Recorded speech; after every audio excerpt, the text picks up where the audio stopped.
वास्तव में एक खतरनाक स्टोरी है। रूम का माहौल एकदम शानदार दोस्तों। ये केवल मेरी ही कहानी है। ये कर दें, वो कर दें, ये बनाएं, वो बनाएं। अरे नहीं बनाना यार, नहीं बनाना। हम जो दिखाएंगे वो देखना पड़ेगा, वही देखना पड़ेगा जो हम दिखाएंगे। क्या आपको इंटरेस्ट से बाहर होना है? कैसे टीचर हैं आप? खतरनाक। वो खतरनाक क्या है? वो ये चीज खतरनाक है। ये है खतरनाक। सारे सवाल लिखे हुए। उनके चेहरे पे स्माइल आ गई और फिर खामोश हो गए। दोस्तों मेरे जो है 2 बार डेमो हुए थे। फिर उन्होंने मुझे डराने का काम किया। बैठ गए दोस्तों, कितना वहां गंदा लगा, जैसे कोई अपराधी बैठा हो। सारे वार्तालाप हिंदी में चल रहे हैं, इंग्लिश का नामो निशान भी नहीं दोस्तों। ये को तभी देखना जब आपके पास समय हो। तो हार्ट बीट तेज हो गई दोस्तों, दिल धड़कने लगा पूरी तरह। आपको शांति से अपने कानों में ईयरफोन लगाओ, ठीक है, शांति का माहौल में, और फिर इसे आप देखना, ठीक है। बहुत बहुत बहुत आपकी वीडियो काम आने वाला है।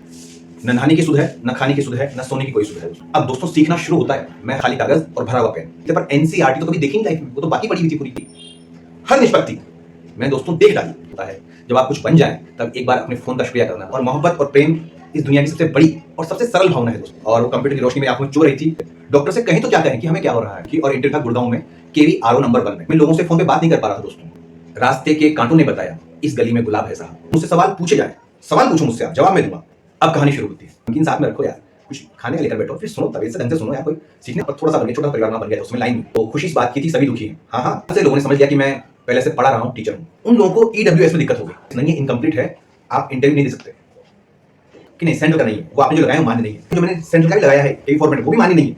आप अंदर कैसे आ रहे? मिल गई तुमसे नजर मेरी जो अनजाने में, यूं लगा जैसे बाहर आ गई वीराने में। मैंने कहा सर इनको ऑलरेडी दिखा चुका हूँ। मरता क्या नहीं करता लिख करके दिया। इंटरव्यू रुकाना मतलब बहुत बड़ी गुस्ताखी। सपनों की कुर्सी और अंदर से जो है आत्मा कांप रही है। मुझे ऐसा दिखाना था कि मैं बिल्कुल परफेक्ट हूं। अब आप पूछिए क्या पूछना है। अंग्रेजी में था, आंसर संस्कृत में था। तो आपकी डाउट होती है, भ्रांतियां होती है, ये आप तय करोगे। वो तो देखने वाले हैं, आप बताने वाले हो दोस्तों। वो माहौल बन गया था कि आप पूछो मत यार। अब इंटरव्यू शुरू होता है। अब और सुना कि कुछ और सुनाइए आप। मजा आ रहा है। बुक रखी हुई थी, 6ठी 7वीं 8वीं 9वीं 10वीं की, सामने जमीन। और अच्छा डराएंगे आपको, क्या डर जाएंगे। उनके सवाल ऐसे होते हैं कि आप तैयार बेकार हो जाएंगी पूरी। अब देखिए आप, मैंने खुद ने अपने लिए आगे मुझे मार वाला काम कर दिया। मेरी आवाज दोस्तों इतनी तेज थी रूम में कि वो आवाज बाहर जा रही थी। पूछा क्या हो रहा है, क्या चल रहा है, क्या क्या पूछा। तो मैंने फटाफट उन्हें जो है शॉर्ट जमा हुआ बिल्कुल, पल्लू कंधे से बाहर हो, वो वाली साड़ी, पल्ला कंधे से बाहर। दोस्तों उत्सव है, त्योहार है आपकी लाइफ का, क्या डरना उससे। उसको उत्सव मनाइए। घबराहट पे भी थोड़ा जान ले, घबराहट क्यों होती है, इसका सॉल्यूशन क्या है। आप किसी से नहीं सीखते, जिसको सीखना है ना वो मुझसे सीखेगा, मुझे किसी से नहीं सीखना।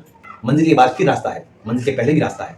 तो सफलता एक रास्ता है दोस्तों। किताबें कुछ कहना चाहती हैं, साथ तुम्हारे रहना चाहती हैं। तो परिवार का, आपके समाज का एक लड़का है विप्लव शर्मा नाम का, वो समझ लें। जी हाँ दोस्तों, ये वास्तव में एक खतरनाक स्टोरी है। एक खतरनाक इंटरव्यू की खतरनाक कहानी। बिल्कुल, जब आपसे पूरा सुनेंगे तो आप जानेंगे। दोस्तों जो बातें आज आपको मैं बताने वाला हूं, ये बातें आपको जिंदगी सिखा देगी, पर उसका तरीका दूसरा है। वो पहले गिराती है और फिर सिखाती है कि ठीक से चलो। तो अच्छा यह है कि हम दूसरों के अनुभव लेकर संभल जाएं। तो वही बातें आज हम इस वीडियो में करने वाले हैं। और दोस्तों ये वीडियो आपके बहुत काम आने वाली है, इससे आप बहुत कुछ सीखेंगे। बस शर्त इतनी सी है कि इस वीडियो को आप, या मेरी किसी भी वीडियो को आप 2x पर मत देखना, फास्ट स्पीड करके, उसकी स्पीड बढ़ा करके मत देखना। क्यों नहीं देखना अभी बताता हूं। और एक स्किप मत करना मेरी वीडियो को, क्योंकि मेरी हर लाइन, हर पंक्ति आपको कुछ सीखने को देगी बच्चों। वीडियो को सामान्य मोड पे देखें, बिल्कुल नॉर्मल स्पीड पे इसलिए देखें क्योंकि जो बात करते वक्त जो हाव भाव है, बात करने का जो तरीका है, वो आप सीख सकें। जो ठहराव है बात करने का, वो आप सीख सकें, और वो आपके इंटरव्यू में काम आएगा दोस्तों, या फिर जिंदगी में काम आएगा आपके। इसलिए आप जब उसको फास्ट करके देखेंगे तो केवल आपको आवाज आएगी, उसमें आपको दोस्तों भावना नहीं आएगी कि मैंने कौन सी बात किस भावना से कही है, किस हाव भाव के साथ पेश की है, आवाज का मेरा पिच क्या रहा है, कौन सी बात कहते वक्त। ये आपको तभी समझ में आएगा दोस्तों जब आप उसे नॉर्मल स्पीड पर देखेंगे। बाकी फिर आपकी मर्जी है दोस्तों, ठीक है। तो इसे आप पूरा देखना। और उस भयानक कहानी की बात करने से पहले कुछ आपको बधाइयाँ, शुभकामनाएं कि आपने मना करते करते भी आपके इस चैनल पर जो है 1000 सब्सक्राइबर पूरे कर दिए हैं। आपने बेशुमार असीमित प्रेम लुटाया है, और मना करने के बाद भी आपने जो है चैनल को सब्सक्राइब कर दिया है। जैसी आपकी मर्जी, आपका चैनल है। तो बधाइयाँ। दूसरी बात, जो कल वाली वीडियो हमारी थी जिसमें मैंने आपसे डेमो के लिए कहा था आप ही के आग्रह पर, तो आपके बहुत सारे डेमो मुझे प्राप्त हो रहे हैं। हालांकि मैं भी देख नहीं पाया हूँ, 2-3 डेमो मैंने देखे हैं और उनकी प्रतिक्रिया दी है। बाकी मैं सबको देखूंगा, एक भी डेमो उसमें छूटेगा नहीं। आप भी उस श्रृंखला में शामिल हो तो अच्छा है। बाकी बच्चे बड़े सीरियस हैं और काम कर रहे हैं और बड़ी जिंदा दिली से काम कर रहे हैं। मुझे देखकर बहुत अच्छा लगा कि आपने मेरी बात मानी और मुझ पे इतना विश्वास दिखाया। ठीक है, तो आप भी उस श्रृंखला में शामिल हो, कोशिश करें, उसी में आपका फायदा है। ठीक है, तो और एक बात और कि जब भी आप मुझसे कमेंट में कोई सवाल पूछें तो आप बेझिझक पूछ लिया करें। सर एक बात पूछूं, सर एक बात पूछनी थी, सर एक बात कहनी थी, सर आप जवाब तो दोगे ना, सर आप रिप्लाई तो करोगे ना, सर प्लीज मेरा सवाल पहले देख लो। बेशक ऐसा मत कहिए। मैं आपके सारे सवाल लूंगा, हर बच्चे के सवाल का जवाब दूंगा। ठीक है, और आपने देखा अगर हो कमेंट्स में तो हर सवाल का मैंने जवाब दिया है। ठीक है, जो कुछ सवाल फालतू के थे, बेकार के थे, उन व्यक्ति को मैंने ब्लॉक ही कर दिया, सीधा हटा ही दिया। क्योंकि कई लोग जो है टाइम पास के लिए आ जाते हैं और समय खराब करते हैं, तो सीधा ब्लॉक, दोबारा कोई चांस देना ही नहीं ऐसे व्यक्ति को। वो बहुत कम संख्या में थे। बाकी आपके सवाल पूरे सार्थक हैं, आपने सब सवाल बहुत अच्छे पूछे हैं और आपको जवाब मिले हैं, तो आप बेझिझक पूछ लें। क्यों कर रहा हूं मैं प्रयास? आपके लिए तो कर रहा हूं। अब आपके सवाल ही आएंगे, अगर मैं उन्हें इग्नोर करूंगा तो फिर मेरा ये प्रयास का मतलब क्या है, इसका परिणाम क्या है? वही तो मेरा प्राप्य है। ठीक है, तो आप पूछें। अब दोस्तों बात करते हैं जिसके लिए आप दिल थामे बैठे हुए हैं, मेरी केंद्रीय विद्यालय की जो जर्नी है, जो पढ़ाई मैंने इसकी की, तैयारी की और इंटरव्यू दिया, वो सब काफ़ी दोस्तों ऐसा कुछ उसके अंदर है कि वो सबसे अलग है। आपने कई सारे वीडियो यूट्यूब पर देखे होंगे, कई कहानियां पीआरटी वालों की, पीजीटी वालों की, टीजीटी वालों की, एक से एक बेहतरीन कहानी आपने सुनी होंगी, स्टोरीज सुनी होंगी, उनके सवाल देखे होंगे। पर दोस्तों यकीन मानिए, जो ये कहानी मेरी है, ये केवल मेरी ही कहानी है।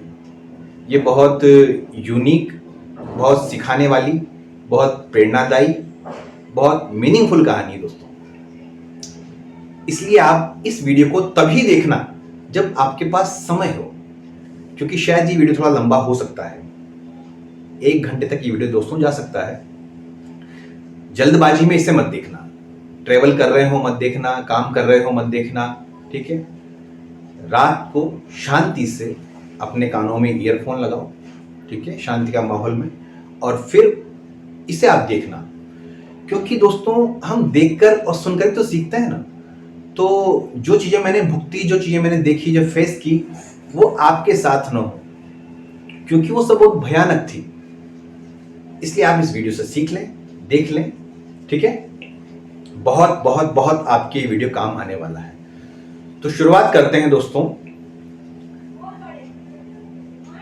मैं तैयारी कर रहा था, चलो थोड़ा और पीछे चलते हैं।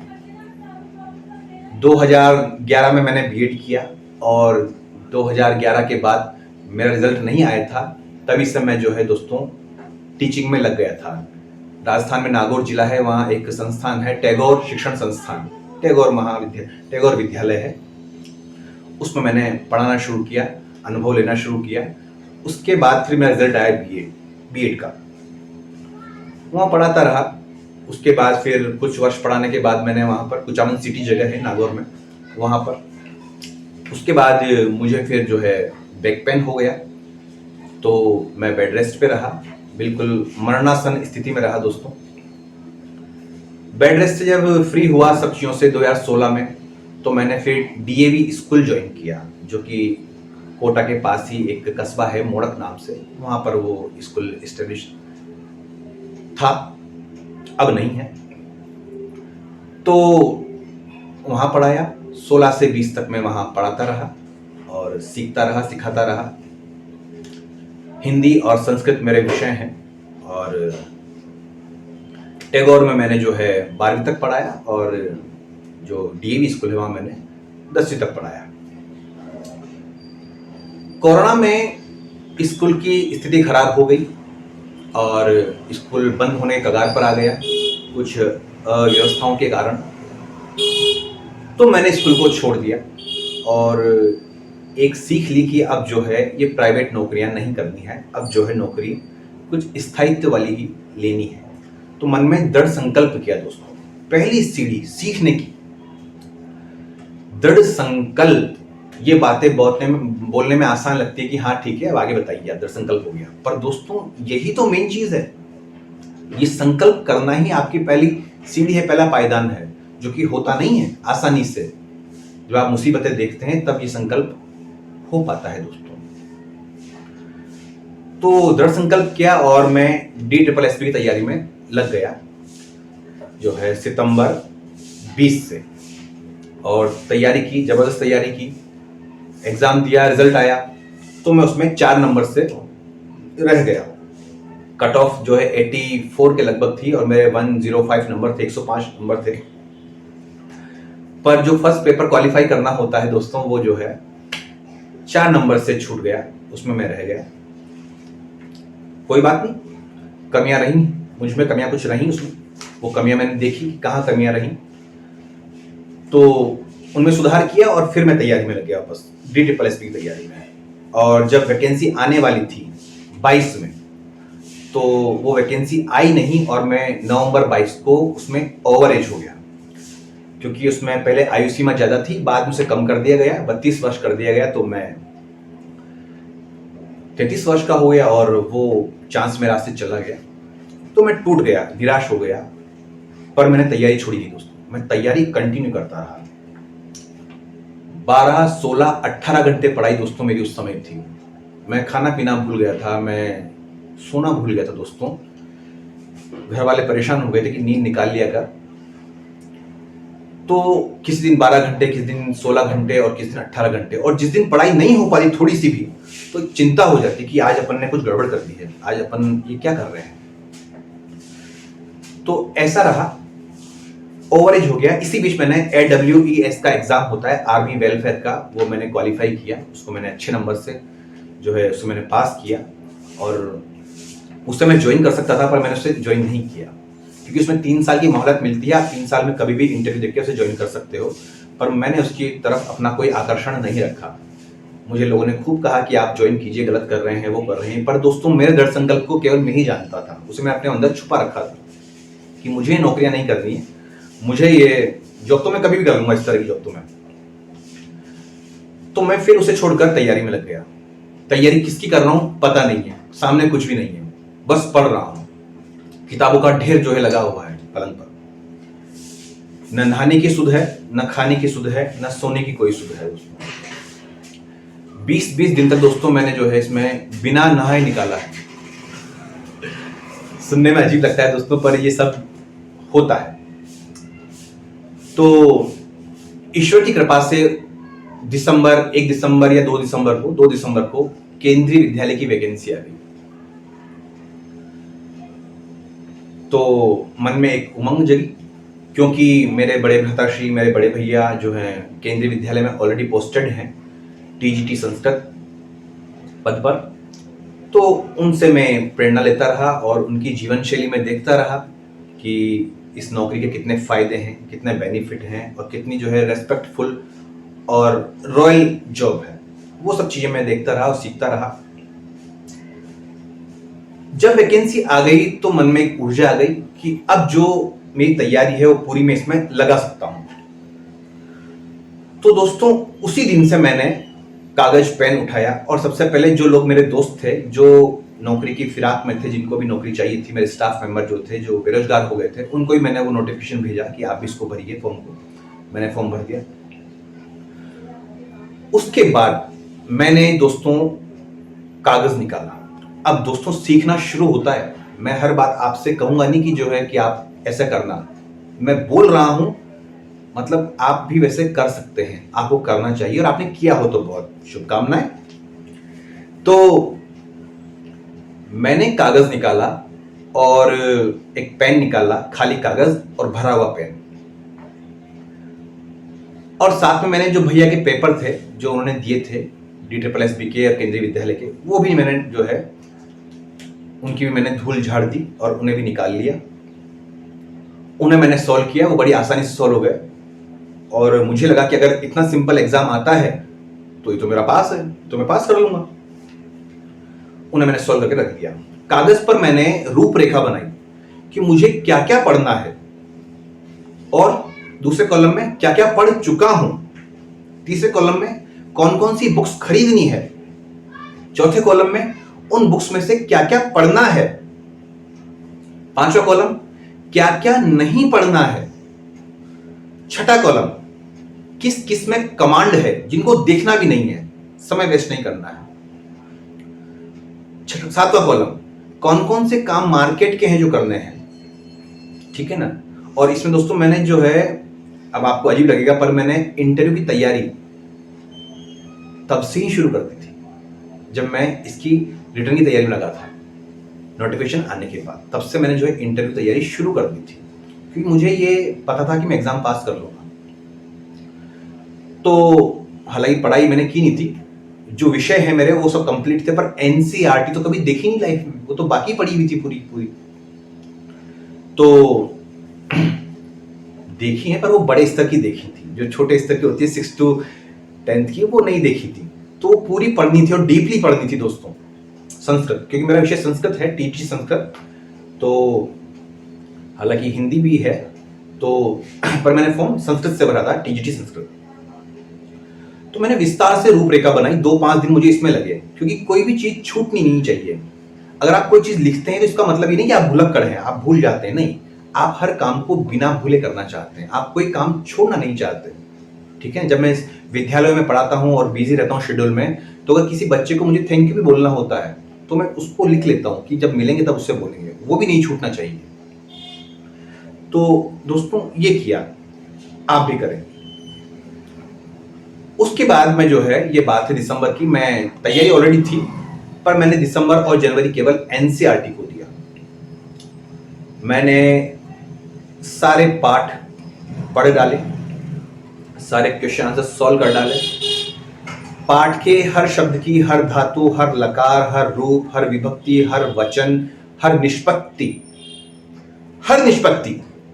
मैंने दोस्तों देख डाली कि कोई ऐसी चीज ना हो जो एग्जाम में आ जाए और मैं कहूं कि काश मैं ये भी पढ़ लेता। वो सब पढ़ डाले, एक्स्ट्रा चीजें पढ़ डाली।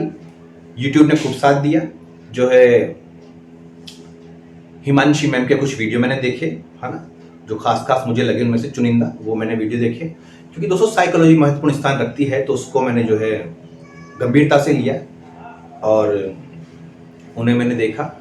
इसके अलावा हमारे प्राचीन काल में जब मैंने पढ़ाई की थी, जब बीए के बाद कोचिंग की थी, तो वो रजिस्टर खंगाल लिए साइकोलॉजी के लिए, तो हर मैटर को देखा।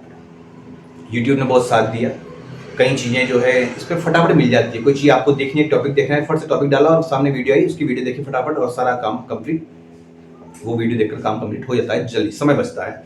गूगल ने बहुत साथ दिया, बहुत ज़्यादा। और इस पूरी पढ़ाई के दौरान दोस्तों घर वालों ने बहुत साथ दिया, खासकर मेरी मम्मी ने, जो मुझे खाना बनाकर खिलाती रही, हर चीज़ को देखती रही, बिना कुछ बोले, बिना कुछ कहे। तो दोस्तों हम क्या कर सकते हैं? हम कुछ नहीं कर सकते। हमारी सफलता में हमारे घर वालों का योगदान होता है, हमारे आसपास की चीज़ों का योगदान होता है, लोगों का योगदान होता है, हमारे जो गैजेट्स हैं इनका योगदान होता है, हमारी किताबों का योगदान होता है। जब आप कुछ बन जाएं तब एक बार अपने फ़ोन का शुक्रिया करना, अपने जो किताबें हैं उनको गले लगाकर दोस्तों कुछ आंसू बहाना, एक अलग फीलिंग होगी, क्योंकि वो चुपचाप देखती रहती हैं आपको सफल कर देती हैं और चुपचाप साइड में खड़ी हो जाती हैं। तो दोस्तों हमें कृतज्ञ रहना चाहिए हर चीज़ के प्रति, हमारे चाय के कप के प्रति, हमारे घर के सिलेंडर के प्रति जिसने हमें जो है खाना बनाकर खिलाया, हर चीज़ के प्रति कृतज्ञता दोस्तों आपको सरल बना देती है, आपके अंदर प्रेम पैदा करती है, मोहब्बत पैदा करती है। और मोहब्बत और प्रेम इस दुनिया की सबसे बड़ी और सबसे सरल भावना है दोस्तों, और हर काम मोहब्बत और प्रेम से होता है। प्रेम का साथ मत छोड़िए लाइफ में। तो पढ़ाई की, और पढ़ाई इतनी की दोस्तों कि मेरी तबीयत खराब हो गई दोस्तों, मेरा स्वास्थ्य जो है खराब हो गया दोस्तों। स्वास्थ्य खराब हो गया तो स्वास्थ्य पे ध्यान नहीं है, लगा नॉर्मल सी कोई चीज हो रही होगी तो ठीक हो जाएंगे, एंटीबायोटिक्स खाई और कुछ पेन किलर खाई और सब चीजें करी तो ठीक हो गई, गला ठीक हो गया वापस।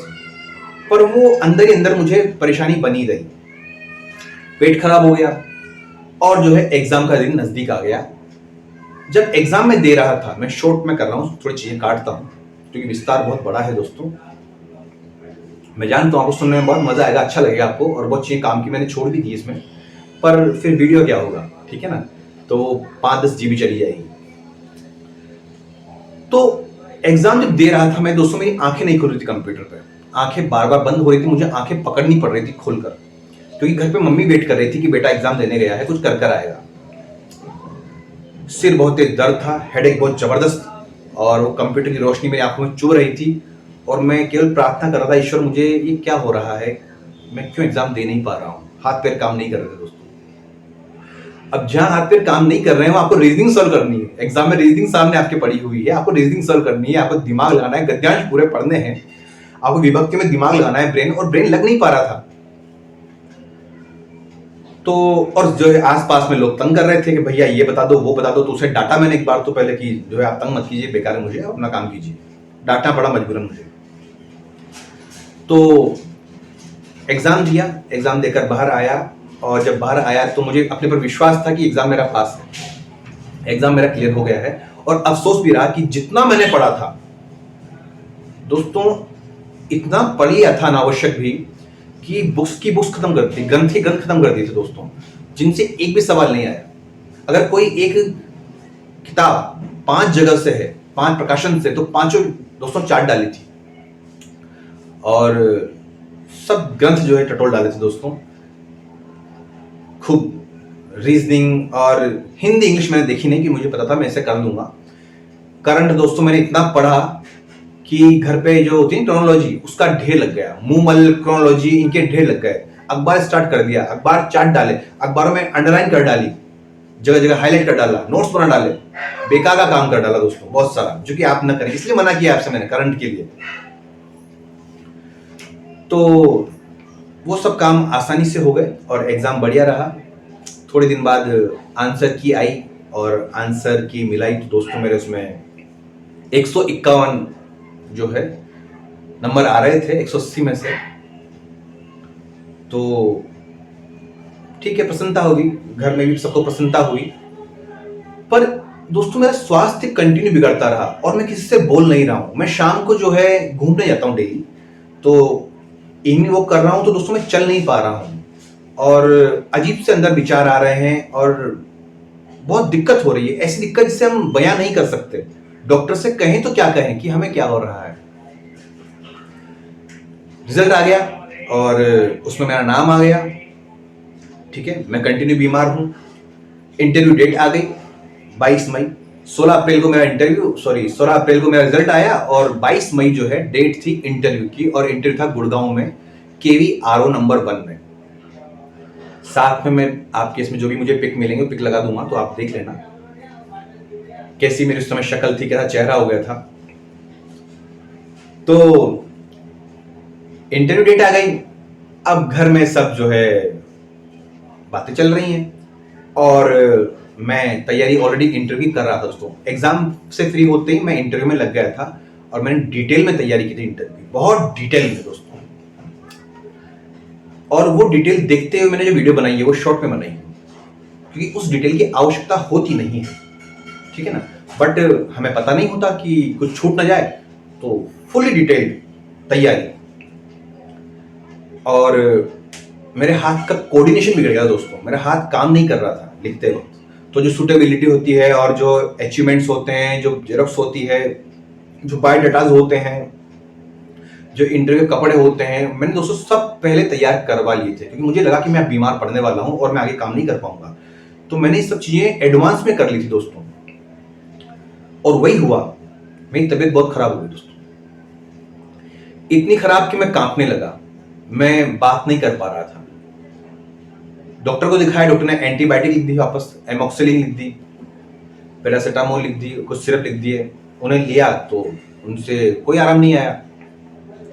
अब चिंता मुझे है दोस्तों कि ये मेरे पास लास्ट मौका था केंद्रीय विद्यालय में नौकरी पाने का, और अगर मैं इस समय बीमार रहा, इस पीक पॉइंट पे मैं बीमार रहा दोस्तों, तबीयत खराब हो गई, तो जो पूरी मेहनत अब तक मैं करता हुआ था साल डेढ़ साल 2 साल से, वो तैयारी बेकार हो जाएगी। और ये चिंता मुझे अंदर अंदर कचोटने लगी, खाने लगी दोस्तों, कि ईश्वर मुझे ठीक करो। इंटरव्यू में संभाल लूंगा, मुझे विश्वास था, पर ईश्वर मुझे ठीक करो आप। अगर मैं इंटरव्यू में बोल ही नहीं पाया तो मैं क्या करूंगा फिर? मैं लोगों से फोन पे बात नहीं कर पा रहा था दोस्तों। अब इंटरव्यू 22 तारीख को, 18 तारीख का दिन, 18 मई आ गई, और 18 मई को जो है दोस्तों मेरा सीधा पैर सुन्न हो गया, इसका पंजा पूरा सुन्न हो गया, और वो वापस एक्टिवेट नहीं हुआ, सेंसेशन गायब हो गया पूरा। तो मैं और घबरा गया, सारी एक्सरसाइज करी, सब कुछ किया रात में बैठकर, पर वो दोस्तों वापस जो है नॉर्मल नहीं हुआ। तो मैं अगले दिन शाम को जो है डॉक्टर के पास गया, क्योंकि दिन में मैं कहीं बाहर गया था, तो शाम को डॉक्टर के पास गया। तो डॉक्टर ने कहा कि, मैंने उन्हें बताया सर ऐसी दिक्कत है, हमारे फैमिली डॉक्टर हैं, मैंने सर ऐसी दिक्कत है, मुझे ऐसा हो रहा है और मैं आपको बता नहीं पा रहा हूँ मुझे क्या हो रहा है, तो और मेरा इंटरव्यू है, तो आप मुझे ठीक कीजिए सर, ये मेरे लिए बहुत अहम विषय है, बहुत ज़रूरी बात है दोस्तों, सर मुझे आप ठीक कीजिए। तो उन्होंने कहा, और दोस्तों एक लंबी जो है बेरोजगारी के चलते, क्योंकि जो है नौकरी चली गई थी और सारा पैसा इलाज में लग चुका था, किताबों में लग चुका था, फॉर्म भरने में लग चुका था, किराए खर्चों में लग चुका था, तो अकाउंट पूरे नील हो चुके थे। तो बड़ी मुसीबत से जो है सब कुछ मैनेज किया, और मैं ही नहीं करता, आप भी करते हैं, सभी करते हैं, कोई मैंने विशेष कुछ नहीं कर दिया, है ना, सभी करते हैं, क्योंकि सफलताओं के रास्तों में दोस्तों बड़ी मुश्किलें होती है, बड़े कांटे होते हैं, और रास्ते के कांटों ने बताया इस गली में गुलाब है साहब, तो कांटों के बाद ही गुलाब मिलता है। तो डॉक्टर साहब ने कहा कि आप अपना B12 और D3 चेक करवाइए। चेक करवाया तो दोस्तों वो बिल्कुल डेफिशिएंट थे, वो बिल्कुल कमी थी। B12 केवल 70 था, जो कि 240 से ऊपर होना चाहिए, और D3 जो है केवल 19 था, जो कि 30 से ऊपर होना चाहिए नॉर्मली। तो उसी से वो सब मुझे लगा कि जो है ये केवल पैर सुन्न इनके कारण हुआ है। पर जब मैं घर आया, दवाएं लेकर, सब चीज लेकर, और मैंने जब नेट पे चेक किया कि सिम्टम क्या होते हैं दोस्तों, तो मैं काम किया, जो सिम्टम मुझे हो रहे थे वो सब सिम्टम वही थे, क्योंकि B12 की कमी से आपका जो नर्वस सिस्टम होता है वो कोलैप्स हो जाता है, और वो बहुत बुरी भयावह स्थिति दोस्तों हो जाती है। ईश्वर करे दुश्मन को भी जो है B12 कमी कभी लाइफ में ना हो। कमी होना अलग बात होता है, और डेफिशिएंसी होना यानी सामान्य से भी नीचे हो जाना, ये अलग बात होती है। तो वो हमारे बेकार खान पान से और अधिक पढ़ाई करने से हो जाता है दोस्तों। तो खान पान तो मेरा बिल्कुल बेकार था, इससे मैं कुछ खा ही नहीं रहा था, केवल चाय और बस सिर्फ चाय। तो जो वो चीजें भुगतनी पड़ी, तो इसलिए आप खान पान का ध्यान रखें, ठीक है। आपको इरिटेशन हो रहा है, चिंता ज्यादा हो रही है, तो आप अपना B12 चेक करवाएं। आपके हाथ पैर कांपते हैं, बॉडी में एक सेंसेशन होता है, झुंझुनी हो जाती है, जॉइंट्स में एकदम झंझनी होती है, जो आप सोचते हैं कि मैं कैसे बोलूंगा, कैसे वहां खड़ा होऊंगा, झुंझुनी जॉइंट्स में होती है, जॉइंट्स कांप जाते हैं पूरे, आपकी एकाग्रता खत्म हो रही है, आपके जो है माइंड कहीं लग नहीं रहा है, हेडेक हो रहा है, थकान हो रही है लगातार, हीमोग्लोबिन कम हो गया है, वेट कम हो गया है, तो B12 चेक करवा ही लो। हाँ ठीक है ना, बढ़ जाता है, वो टाइम लगता है, 3-4 महीने लगते हैं, पर वो बढ़ जाता है ना। उस पर कभी आपने अगर मुझसे कहा कि सर कुछ बताइए आपने कैसे बढ़ाया, तो उस पर अलग वीडियो बनाऊंगा, इसमें उसे सेपरेट करते हैं, बिल्कुल पेटेंट इलाज B12 का। तो मैंने सारे उपाय किए, पर दोस्तों क्या होगा उपाय से? 19 का दिन है, 22 को इंटरव्यू है।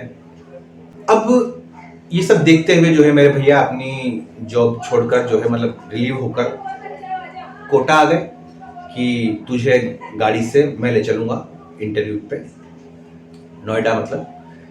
तो मेरे डैडी और मेरे बड़े भैया जो है हम तीनों कार से रवाना हुए नोएडा के लिए। वहां गए और वहां हमने भैया को केवी की ओर से रूम मिलता है, केवी में सुविधाएं होती है रूम्स की, तो रूम वगैरह लिया और चले गए। अब सब निश्चिंत हैं, पर मैं चिंता में हूं कि ईश्वर भले मुझे बीमार कर देना और बीमार कर देना, परीक्षा ले लो मेरी, पर जो कल का दिन है मेरा इंटरव्यू का, मुझे उस दिन ठीक कर दो।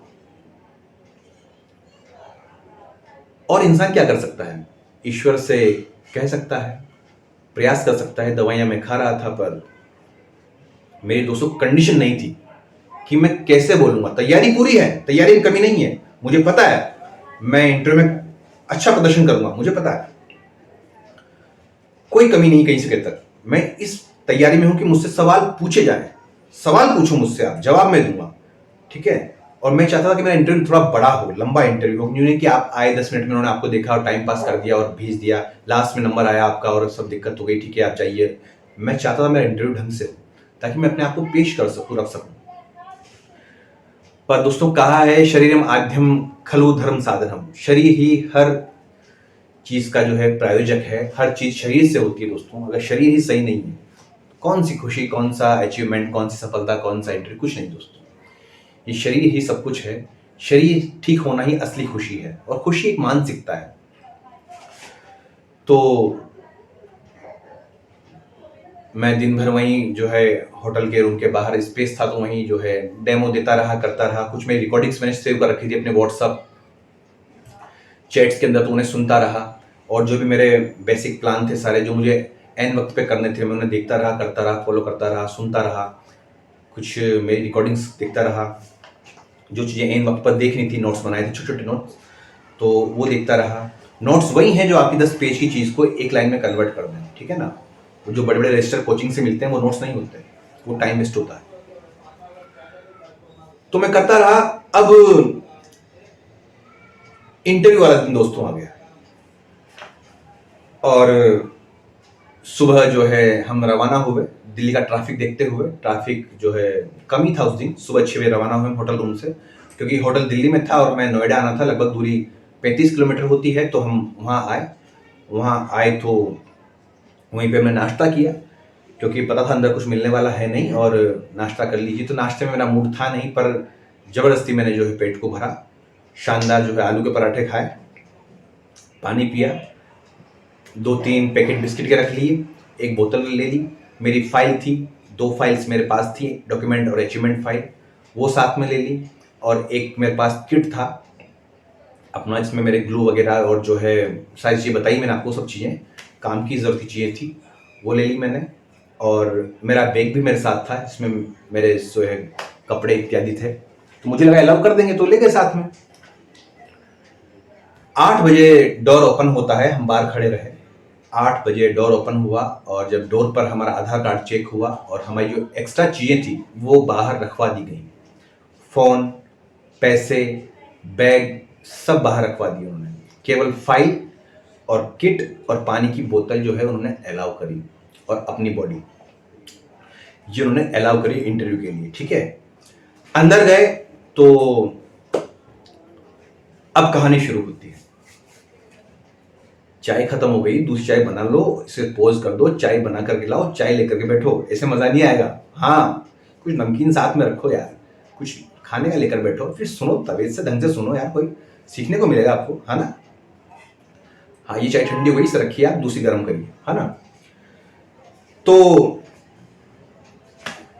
अब बारी आती है थंब इंप्रेशन की। तो थंब इंप्रेशन लगाया, तो बड़े सौभाग्य से मेरा अंगूठा कटा हुआ था, क्योंकि हमारे घर में एक नन्हा जीव है, मेरा भतीजा, वो हम सबको काटता रहता है, अपने दांतों का प्रयोग हमारी बॉडी पर ही करता है। तो उसने अच्छी तरह काटा हुआ था, शानदार वाला। तो फिंगरप्रिंट वहां से उखड़ गया था, तो थंब इंप्रेशन लगा नहीं। एक तो लंबी लाइन, 219 कैंडिडेट 200 दिन थे वहां पर, 219 लोग कतार में थे, क्योंकि 4 दिन में हमारा इंटरव्यू हुआ था। तो दूसरे दिन 21, 22, 23, 24 4 दिन इंटरव्यू था संस्कृत का। तो 22 को मेरा नंबर था, 219 बच्चे थे। तो जो है थंब इंप्रेशन वहां लगा नहीं। उन्होंने दोनों अंगूठे ट्राई किए, दोनों से नहीं लगा दोस्तों, फेल हो गया थंब इंप्रेशन। चिंता हो गई कि कैसे क्या होगा। तो उन्होंने दोहे मुझे लाइन से बाहर कर दिया, आप बैठ जाइए। बैठ गए दोस्तों। कितना वहां गंदा लगा, जैसे कोई अपराधी बैठा हो, जैसे कोई मुजरिम बैठा हो, सब लोग लाइन में और मैं जो है नीचे बैठा हुआ हूँ कुर्सी के ऊपर, और उन्हें देख रहा हूँ और लोग मुझे देख रहे हैं। मन में हंसी भी आ रही है और अजीब भी लग रहा है कि वाह प्रभु की लीला। पहले ही तबीयत खराब है और ये गेम और यहाँ पर हो गया। अंगूठे देखे बड़े प्रेम से। जब लाइन पूरी खत्म हो गई, 1-1.5 घंटा बीत गया, वहाँ कुछ फ्रेंड मिल गए मुझे यूट्यूब के, जो मुझे जानते थे क्योंकि मैं वीडियो काफ़ी टाइम से बना रहा हूँ। तो कुछ लोग जो है देखते थे तो वो मिल गए, फ्रेंड बन गए और एक परिवार बन गया। परिवार थोड़ा बाद में बना, पर थोड़ा सा बन गया, छोटा सा परिवार वहाँ बन गया था उस समय लाइन में। तो वो पास आ गए, उन्होंने हाय हेलो किया और पहचान लिया, सब बातें की, आपकी वीडियो देखते हैं, सारी बातें। तो ठीक है। उसके बाद फिर उन्होंने, जब मैं दोबारा इंप्रेशन के लिए गया तो उनका हाथ धो करके आइए, तो हाथ धोने गया, धोकर आया। और ऐसा वहाँ 2-3 लोगों के साथ और भी हुआ था, सब साथ ही थे। तो खुशी इस बात की थी, सभी दुखी हैं। हाँ हाँ, क्योंकि जब 2-3 लोग मिल जाते हैं उस तरह के, तो लगता है कि हाँ सबके साथ समस्या है, होती रहती है, नॉर्मल चीज़ है। तो तब इंप्रेशन लगाया और लगाने के बाद जो है वो लगा नहीं, चिंता में आ गए सब वो लोग। फिर अचानक एकदम जब थोड़ा उठे, घुमाया, ट्राई किया, तो वो लग गया और लॉगिन हो गया और एंट्री मिल गई। एंट्री मिलने के बाद हमें रूम में भेज दिया गया। नहीं, रूम में नहीं भेजा। उसके बाद हमारे जो है डॉक्यूमेंट वेरीफाई हुए, डॉक्यूमेंट चेक हुए। वेरीफाई बाद में होंगे, पहले चेक होते हैं डॉक्यूमेंट। तो वो आपके डॉक्यूमेंट्स को जो है देखते हैं, सारे सब चीज़ें उपलब्ध तो है ना। उसके बाद फिर वो आपको आगे भेजते हैं। तो वहाँ आपको गाइड करते हैं वो लोग कि आप इधर आइए, आप इस रूम में जाइए, आपका नंबर कितना है, तो आपको कौन सा रूम अलॉट हुआ है, आप उस रूम में चले जाइए। तो वहाँ 15-20 रूम थे, हमें रूम में भेज दिया गया। क्लास रूम ही होते हैं नॉर्मली, वहाँ बोर्ड लगा रहता है, वही बच्चों की बेंचें रहती है। तो वहाँ जाकर बैठ गए चुपचाप, और मैं दुआ कर रहा हूँ भगवान मुझे ठीक करो, क्योंकि इस समय नज़दीक आ गया है। तो ये रहा। अब वहाँ पे मित्र मंडली बन गई, लोग आपस में सवाल जवाब करने लगे, पर मैं जो है वहाँ पर क्लास में घूमता रहा। मैंने अपने हाथ पीछे बांधे, मैं क्लास में घूमता रहा, लोगों से बातचीत भी करता रहा। और मेरी चाल से लोगों ने समझ लिया कि मैं पहले से पढ़ा रहा हूँ, टीचर हूँ। उन्होंने कमेंट भी किए कि सर आप टीचर हैं क्या पहले से। मैंने कहा जी हाँ, कि आप जिस तरह चल रहे हैं तो उससे पता लग रहा है कि आप टीचर हैं। तो कुछ बच्चों ने सवाल जवाब किए कि सर थोड़ा ये बताइए, वो बताइए, तो उनको बताया और बातों में इन्वॉल्व हो गए। तो अपनी टेंशन चिंता भूल गए बीमारी की। इंटरव्यू दोस्तों मुझे कोई चिंता नहीं थी। तो ये सब करते करते जो है दोस्तों 3 बज गए। तो दोस्तों में बातचीत हुई कि चलो कुछ खाकर आते हैं, लंच वहाँ ब्रेक हो गया। तो कैंटीन था, वहाँ चले गए। तो वहाँ गए तो वहाँ खाना ख़त्म, खाना समाप्त, और लेते भी कैसे खाना, क्योंकि पैसे तो सब बाहर थे। तो ठीक है, बाहर आया, एक वहाँ फ्रेंड मिल गई थी, मतलब फ्रेंड बन गई थी। तो वो साथ थी, जोधपुर की थी वो, और 1-2 लड़के साथ थे। तो हम सब बाहर गए और पैसे लेकर आए, क्योंकि डैडी भैया बाहर खड़े हुए थे, गाड़ी में वेट कर रहे थे। तो पैसे लिए, वापस आए और कुछ हमने तरल पदार्थ लिए और उन्हें पिया, छाछ वगैरह, ताकि थोड़ा ठीक हो जाए। वापस अंदर कैंपस में आ गए, और कैंपस में आने के बाद डॉक्यूमेंट वेरीफाई के लिए मुझे बुलाया कि आपका नंबर आ गया है, आप जाइए डॉक्यूमेंट वेरीफाई करवाइए। तो मैं हर चीज़ को बड़े सिस्टमेटिक तरीके से दोस्तों लेकर गया था, हर चीज़ मेरी बहुत अच्छी तरह जमी हुई थी। तो डॉक्यूमेंट वेरीफाई हो गए, खट खट वो बोलते गए और मैं उन्हें बताता गया ये नंबर, ये चीज़ें, और उन्हें वेरीफाई करते गए। कहीं भी कोई दिक्कत नहीं आई। बस दिक्कत एक आई कि मैंने अपने डॉक्यूमेंट पे साइन नहीं किए थे। तो उन्होंने मुझसे कहा कि आप इन पे साइन कीजिए। तो वो सेट दोस्तों बहुत मोटा था, ठीक है, उसमें लगभग 100-120 उसमें पन्ने थे। हाँ, 90-100 मान लीजिए, इतने लगभग थे, क्योंकि सर्टिफिकेट बहुत सारे थे। तो उन पे साइन करते करते दोस्तों 10 मिनट, लगभग 12 मिनट लग गए। तो दिक्कत हुई, उनको दिया वापस। अब उसमें दिक्कत क्या हुई, उन लोगों को EWS में दिक्कत हो गई, क्योंकि उन्होंने उसमें मेरा जो मैं सेंट्रल का बनाकर ले गया था यहाँ से केवी के फॉर्मेट में, वो देखा नहीं। मुझे लगा देख लिया है, उन्होंने उसको आगे पास कर दिया। अब जो हेड मैडम थी, उन्होंने वो फाइल देखी मेरी, वो डॉक्यूमेंट देखे, सबके देख रही थी। तो उन्होंने कहा कि इसमें आपका EWS नहीं है, इनकम्प्लीट है, आप इंटरव्यू नहीं दे सकते। तो चिंता हो गई, जबरदस्त चिंता हो गई कि जिस काम के लिए मैं आया हूं, घर पे लोग वेट कर रहे हैं, बाहर जो है भैया रेडी वेट कर रहे हैं और इंटरव्यू नहीं दे सकते हैं। और कमी कहाँ रही? कमी तो कुछ है ही नहीं कि नहीं इसमें आपका सेंट्रल का EWS नहीं है। मैंने कहा मैम मैंने तो इसमें सब EWS लगाए हैं कि नहीं, सेंट्रल का नहीं है, वो आपने जो लगाए हैं वो मान्य नहीं है। वो बात कर रहे थे राजस्थान वालों की, क्योंकि मैंने साथ में वो भी लगाए थे राजस्थान वाले। तो उन्होंने कहा जो आपने लगाए हैं वो मान्य नहीं है। तो मुझे लगा कि जो मैंने सेंट्रल का भी लगाया है केवी फॉर्मेट में, वो भी मान्य नहीं है। चिंता रहती है। तो उन्होंने ऐसे कहा, क्योंकि उन्हें वो दिखाई नहीं था। तो मुझे लगा कि इन्होंने शायद उसको अमान्य कर दिया है। तो मैडम से थोड़ी सी बात हुई, तो मैडम ने रूम से बाहर कर दिया कि आप बाहर जाइए, बाद में बात करते हैं। और मेरा इंटरव्यू का नंबर दोस्तों, मेरा एक के बाद मेरा नंबर था इंटरव्यू, एक बच्चा था उसके बाद मेरा नंबर था। तो हार्ट बीट तेज हो गई दोस्तों, दिल धड़कने लगा बुरी तरह, क्योंकि पहले तबीयत ठीक नहीं है। मैं फिर रूम में गया, मैडम के रूम में, मैम मुझे बात करनी है आपसे। कि नहीं नहीं आप बाहर खड़े हो जाइए, अभी नहीं। आप अंदर कैसे आ गए?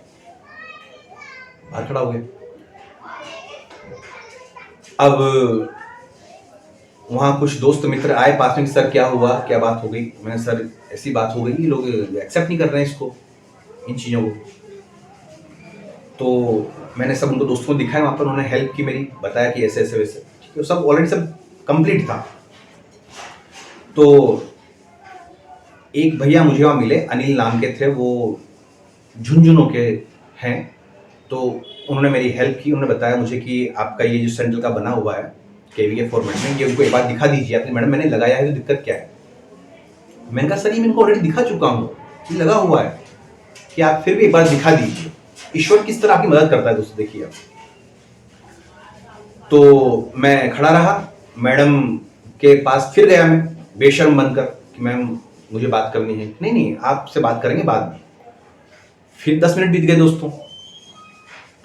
फिर मैडम बाहर निकली तो मैं मैडम के पीछे साथ गया और उनके रूम में चला गया, मैं जहाँ जा रही थी। और मैंने कहा मैम मेरे पास ये देखिए, आप केवी के फॉर्मेट में है। तो उन्होंने देखा, अच्छा तो ये फिर आपने लगाया क्यों नहीं? मैंने कहा मैंने तो ये लगाया है, इसमें डॉक्यूमेंट में है। अच्छा तो वेरीफाई टीम को बुलाइए। तो बुलाकर लाया मैं वेरीफाई टीम को। तो मैडम ने उनको कहा कि ये क्या है, जब इन्होंने लगाया तो आपने मुझे बताया क्यों नहीं कि लगा हुआ है, कैंडिडेट परेशान हो रहा है, ठीक है।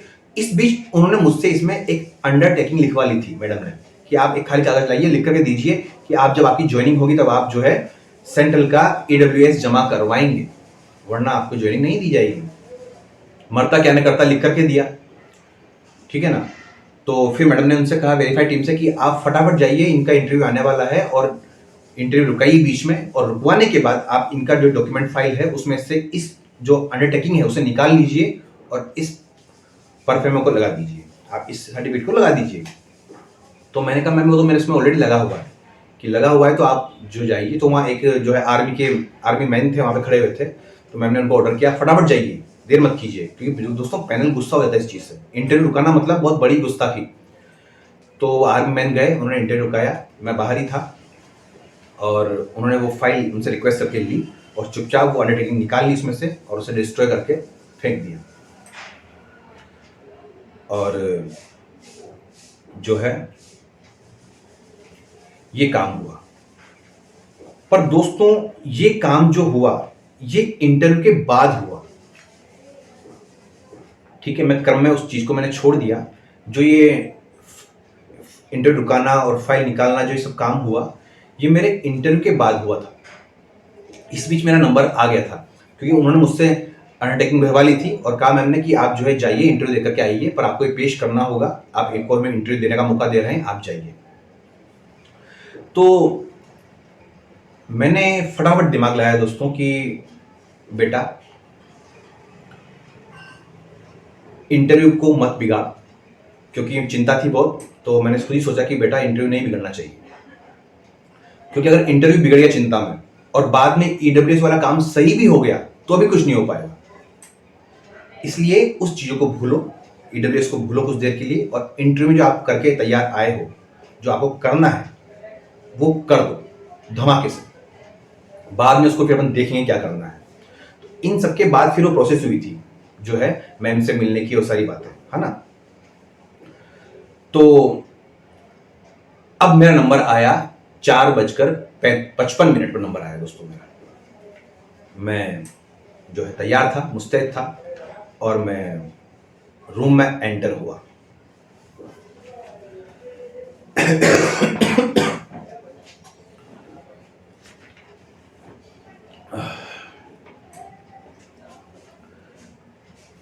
रूम में एंटर हुआ तो मैंने जो है वही सबको नमस्कार किया और प्रणाम किया। उन्होंने चेयर पे बैठने के लिए बोला। रूम का माहौल एकदम शानदार दोस्तों, देखकर फील करके मजा आ गया इंटरव्यू रूम को दोस्तों। आहा, आया 5 लोग बैठे हुए हैं, जिनमें एक मैम है, 4 सर हैं, और बेंच लगी हुई है, उनके इक्विपमेंट रखे हुए हैं, लैपटॉप वगैरह सारी चीज़ें रखी हुई है, फाइल रखी हुई है, कुर्सी कुछ दूरी पर 3-4 फीट की दूरी पर कुर्सी जो है रखी हुई है, सबनों की कुर्सी, एसी लगा हुआ है, और पीछे एक बड़ा सा ग्रीन बोर्ड लगा हुआ है, डाइस रखी हुई है, डाइस पे कुछ चौक पड़ी हुई है। पहले का बच्चा जो इंटरव्यू देके गया है उसके कुछ निशान वहाँ पे बने हुए हैं, उसके अवशेष को छोड़कर गया है, साफ करके नहीं गया। और मैं बैठा हुआ हूँ ये सी, और अंदर से जो है आत्मा कांप रही है, क्योंकि मैं बीमार हूँ उस कारण से। इंटरव्यू कोई भय नहीं, कोई डर नहीं है, क्योंकि मैं बोल नहीं पा रहा था। जो है नर्वस सिस्टम कोलैप्स होने की वजह से जो है मैं ढंग से, मेरा जो है लोगों को फेस करने की जो पावर थी वो क्षीण हो गई थी दोस्तों, और अंदर एक कंपन हो रहा था। पर मुझे कंपन दिखाना भी नहीं था, मुझे ऐसा दिखाना था कि मैं बिल्कुल परफेक्ट हूं। अब आप पूछिए क्या पूछना है। तो ये फेज सबसे खतरनाक था दोस्तों, जिसका टाइटल है ना खतरनाक। वो खतरनाक क्या है? वो ये चीज खतरनाक है, ये है खतरनाक। ऐसा हुआ तो उन्होंने मुझसे पहला सवाल किया, introduce yourself and tell us why do you want to join KVS only. ये सवाल पहला था। मैंने दोस्तों हर सवाल लिखा इंटरव्यू के बाद, मुझे याद था, मैं बाद में इस पर वीडियो बनाऊंगा, बच्चों के काम आएंगे। मैंने जो सवाल मुझे याद आए उन सवालों में से तो 30-35 सवाल मैंने उनके लिख लिए, सारे सवाल लिखे हुए। तो आपको हर चीज जानने को मिलेगी कि उनका लेवल क्या होता है। और पीआरटी का भी दोस्तों वही होता है ना, थोड़ा सा बस लेसन का अंतर होता है, बाकी सवाल तो सारे वही होते हैं, है ना। क्योंकि केवी वही है, पढ़ाई वही है, पैनल वही है, बस क्लासेस का जो डेमो का अंतर होता है वो होता है, बाकी सवाल आपके पूरे काम आने वाले हैं। तो मैंने संस्कृत में अपना इंट्रो तैयार किया था, मैंने हिंदी में अपना इंट्रो तैयार किया था, मैंने इंग्लिश में अपना इंट्रो तैयार किया था। मैंने तीनों में तैयार किया था कि मुझसे वो जिसमें पूछेंगे मैं उसमें आंसर दूंगा, वैसा करूंगा। तो कमी नहीं छोड़ी थी कहीं। और डिटेल्ड में मेरा इंट्रोडक्शन बहुत बड़ा था दोस्तों, पर उसे मैंने बोलने की शैली से 1 मिनट में कर दिया था कन्वर्ट, क्योंकि हॉबीज वगैरह बहुत सारी, शिक्षा वगैरह बहुत सारी चीजें थी, तो सबको इंक्लूड किया, कुछ छोड़ा नहीं, पर तरीके से सेट किया तो वो 1 मिनट में आ गई चीज। तो मैंने संस्कृत में अपना इंट्रोडक्शन दिया। सवाल अंग्रेजी में था, आंसर संस्कृत में था। तो आपके डाउट होते हैं, भ्रांतियां होती है कि जिसमें सवाल पूछेंगे उसमें जवाब देना है क्या। नहीं नहीं नहीं नहीं, इंटरव्यू तय आप करोगे कि आपको क्या बताना है, ये आप तय करोगे। वो तो देखने वाले हैं, आप बताने वाले हो। वो तो आप जो जैसा बताएंगे उस पर चलेंगे। तो आप दिशा दो इंटरव्यू की, क्या करना है। तो इंट्रोडक्शन दिया, उसके बाद उन्होंने कहा कि आप जो है हिंदी में बात कीजिए, क्योंकि संस्कृत उनके लिए कंफर्टेबल नहीं हुई दोस्तों। तो उन्होंने कहा कि आप एक बार अपनी हॉबीज वगैरह फिर हिंदी में बताइए सारी चीजें। तो जो शिक्षा का पार्ट है वो काट कर मैंने अपनी हॉबीज वगैरह वापस उनको मैंने हिंदी में बताई कि ये मैं करता हूँ। और दोस्तों मैं कई चीजें करता हूं, तो मैंने उनको सब बताया। जानना चाहते हैं? जान लो। कविता पाठ, कविता लेखन, काव्य, छंद, मुक्तक, गजल, लेख, आलेख, acting, animation, digital content making, है ना, और जो है पियानो, तबला, ढोलक, सितार, गिटार, बांसुरी, mouth organ, voice modulation, mimicry, है ना, स्टोरी टेलिंग करता हूँ, वो ड्राइंग करता हूँ, वो खाना बनाता हूँ, वो डिज़ाइनिंग करता हूँ, वो चीज़ें, ठीक है ना, ड्रामाज करवाता हूँ, प्ले करवाता हूँ, एंकरिंग करता हूँ, सांस्कृतिक कार्यक्रम करवाता हूँ, टेक्निकल वर्क करता हूँ, कंप्यूटर में CCNA, CTTC और DCA PDCA किया हुआ है, वो सारी चीज़ें, कंप्यूटर पढ़ाता भी हूँ, है ना, सॉफ्टवेयर मेकिंग करता हूँ, जावा C++ वगैरह सारी चीज़ें बताई मैंने, है ना। इसके अलावा फोटोग्राफी करता हूँ और पढ़ाने का शौक है, पढ़ाना सिखाता भी हूँ साथ में, है ना, और भी चेस खेलता हूँ, है ना, कैरम खेलता हूँ, रूबिक्स क्यूब सॉल्व करता हूँ और गाता हूँ, बजाता हूँ।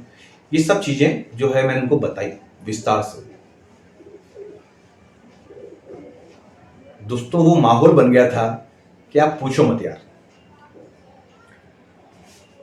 तो जो बायोडाटा फॉर्म था मेरा, उसमें मैंने अपने अचीवमेंट्स में उसको बड़ा करके काफ़ी सारी चीज़ें लिखी थी, जो मुझे सारी चीज़ें जो प्राप्त थी सब मैंने उसमें लिखी। 5-7 पॉइंट उसके अंदर थे, सब कीमती पॉइंट थे।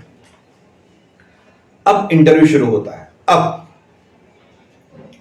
वो कहते हैं कि आपने कहा है कि आपको डॉक्टर कुंवर बच्चन साहब ने अवार्ड किया है, जो कि कुमार विश्वास सर के गुरु हैं, डॉक्टर कुंवर बच्चन साहब, जो कि कोरोना काल में नहीं रहे हमारे बीच।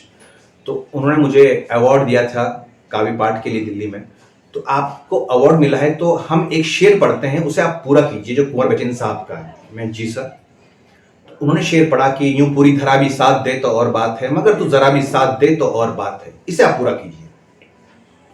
तो दोस्तों ये पंक्तियां तो मेरे यूट्यूब चैनल है उसके जो अबाउट में है लिखी हुई है, वहां का मेरा डिस्क्रिप्शन है। तो मैंने इसे पूरा किया कि ये पूरी धरा भी साथ दे तो और बात है, मगर तू जरा भी साथ दे तो और बात है, और चलने को तो एक पैर से भी चल रहे हैं लोग, मगर दूसरा साथ दे तो और बात है। इसी क्रम में यही पूर्ण विराम, यही कौमा, यही ठहराव आवाज और भाषा का रखा दोस्तों, जैसा कि मैं अभी इस समय बोल रहा हूं, है ना। कोई घास नहीं काटी, फटाफट नहीं बोला कि फटाफट। मैं बहुत फास्ट बोलता हूँ, मैं जो बोलता हूँ मेरे घर में कोई नहीं समझता है, केवल जो मेरे बच्चे हैं जिनको मैं पढ़ाता हूँ वही समझते हैं, क्योंकि मैं बहुत फास्ट बोलता हूँ। पर अभी से आपको ये वीडियो बना रहा हूँ तो बहुत धीरे बोल रहा हूँ ताकि आप समझ सकें, और जब मौके आते हैं धीरे बोलने के तो फिर धीरे बोलते हैं। तो फास्ट इसलिए बोलता हूँ क्योंकि जब मैंने पढ़ाया पहले विद्यालयों में, तो 10वीं 11वीं 12वीं पढ़ाते वक्त बहुत कंटेंट उनको पढ़ाना पड़ता था, बहुत सारी चीज़ें पढ़ानी पड़ती थी। तो मेरी कोशिश होती कि मैं 40 मिनट सब पढ़ा दूँ बच्चों को, सब सिखा दूँ। तो उस चक्कर में बहुत फास्ट फास्ट फास्ट फास्ट बोलना पड़ता। ये हुआ, उसके बाद उसको पूरा किया, उन्हें अच्छा लगा। तो फिर वो जो है उन्होंने रैपिड फायर किया। उन्होंने उनमें एक जो है सरदार जी थे, और उन 4 जेंट्स में एक मैन थी, वो विषय की थी, एक साइकोलॉजिस्ट थे, और एक व्यक्ति बीच में चुपचाप बैठे हुए थे, वही शायद जो है साइकोलॉजिस्ट थे, और वो थोड़े एजेड थे, उनकी आयु मुझे 65 वर्ष दिखाई पड़ रही थी लगभग। तो वो खामोश थे, उंगली रखकर, हाथ रखकर, और वो बैठे हुए थे, और उनकी आंखें केवल मेरी आंखों में थी। तो फिर वो कहते हैं कि आप जो है रैपिड फायर किया। उन्होंने 15-20 सवाल डाले दोस्तों, ग्रामर से, संस्कृत ग्रामर से, धड़ाधड़। वो सवाल आपके काम के भी नहीं है, तो उन्हें मैं बताऊंगा भी नहीं। टी संज्ञा क्या होती है, समास, संधि, समास के उदाहरण वगैरह, वाचस्पति क्या होता है, ये क्या होता है, वो क्या होता है, पूरे सवाल उनके आंसर में देता गया। मैंने एक भी जवाब मिस नहीं किया दोस्तों, एक भी जवाब गलत नहीं दिया, और एक भी सवाल खाली नहीं गया, सबके आंसर दिए। तो उन्हें अच्छा लगा। फिर ये सवाल मैम ने, सबने मिलकर पूछे थे, मैम ने सवाल ज़्यादा पूछे थे, विषय की थी इसलिए। फिर वो कहते हैं कि जो है बड़े प्रेम के साथ कि आप अब कुछ विप्लव नाम से प्रश्न पूछे कि आप अपने नाम के बारे में बताइए। तो उन्हें मैंने बताया, पूरे नाम के बारे में विस्तार से बताया, उन्हें अच्छा लगा। नाम पर मेरी खुद की कविताएं थी मेरे नाम पर लिखी हुई, तो मैंने उनको सुनाई और मौके बनाकर पेश किया कि सर मैं लिखता हूँ, सारी चीज़ें बताई। तो अब से मान ली मेरी कविता है, विप्लव विश्वास है, विध्वंस भी, विप्लव व्यवस्था है, विभ्रंश भी।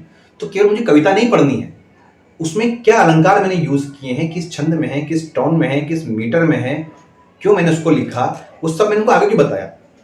तो उनकी इच्छा हुई कि आपकी कविताएं कुछ और सुनाइए, आप इसी तर्ज पर कुछ गाकर सुना दीजिए आप। तो मैंने कहा सर आप रस बताइए, किस रस में सुनाऊं मैं आपको, आप रस बताइए। सारे वार्तालाप हिंदी में चल रहे हैं, इंग्लिश का नामो निशान भी नहीं दोस्तों, नामो निशान भी नहीं है। तो मैंने जो है अपनी कविता, एक श्रृंगार की कविता जो है गीत, मैंने उन्हें गाकर सुनाया। उसमें कौन सी लय थी, उसमें राग बागेश्वरी थी, तो वो मैंने सुनाया। राग के बारे में बताया कि राग कब गाते हैं, उसका प्रहर क्या है, उसके जो है वादी विवादी स्वर कौन से हैं, वो सब बताया और वो कविता पेश करी। उन्होंने फिर एक शेर और सुना कि कुछ और सुनाइए आप, मजा आ रहा है। तो माहौल बन गया। तो उन्हें फिर श्रृंगार का मैंने सुनाया। वो मेरी लाइन नहीं थी, तो मुझे पसंद थी, तो मैंने वो सुनाई।